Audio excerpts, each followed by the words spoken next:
Well, hello, everybody, and welcome back to Vermont Scale Customs. It's been a little while since I've done a video with a voiceover of any kind. I've had a bunch of problems with Logic Pro X. I decided to completely uninstall that and deleted a bunch of sort of like pre-made files that I've been using for voiceovers and stuff, and decided to just start from scratch. And we're going to wing it and see how it goes and see if I can actually get any sort of talking over the video stuff done here for everybody. How's everybody doing? Glad you're here. Me, my mother just passed away about a week and a few days ago.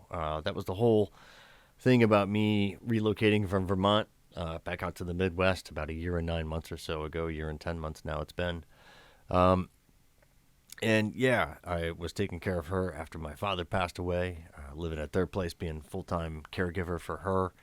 And yeah, so things, changed very quickly a couple of weeks ago. And, obviously life is moving on. So kind of since that whole period of time, I decided to get into seeing if I could go back through any of the video to see what was what.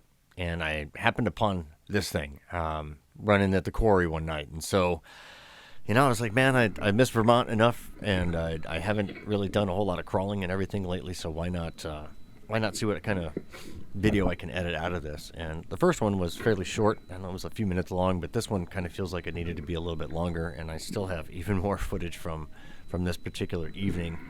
So if you're not aware, this is the RBRC all-metal Jeep chassis that they did a few years ago. I'm not sure if they still make this thing or not. I haven't kept up with it. It's got WPL axles on it. It's got the single-speed gearbox hitched up to a 370 motor.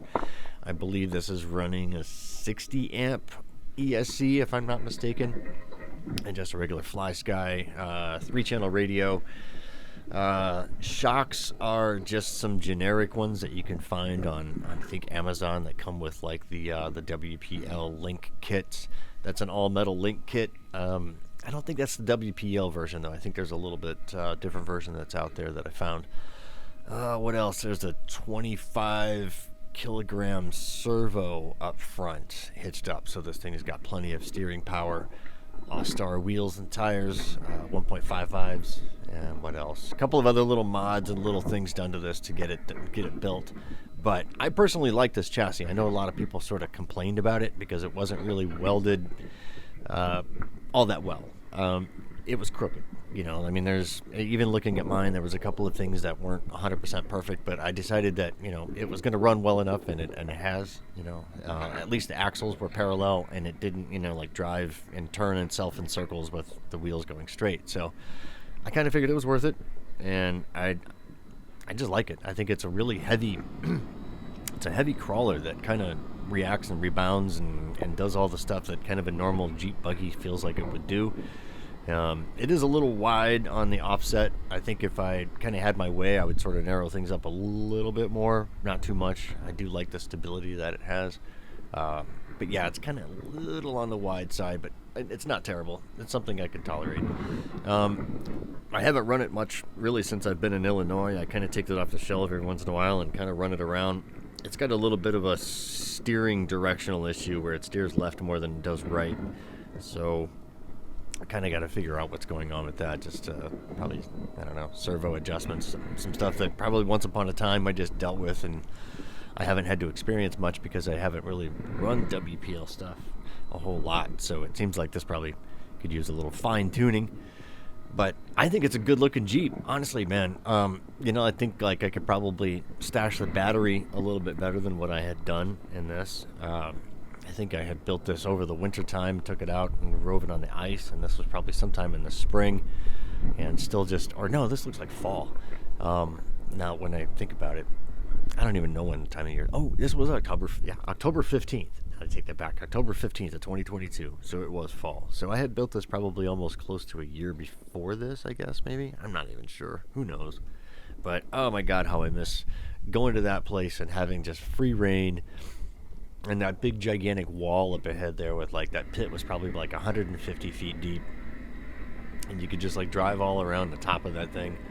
Oh man, I miss being in Vermont.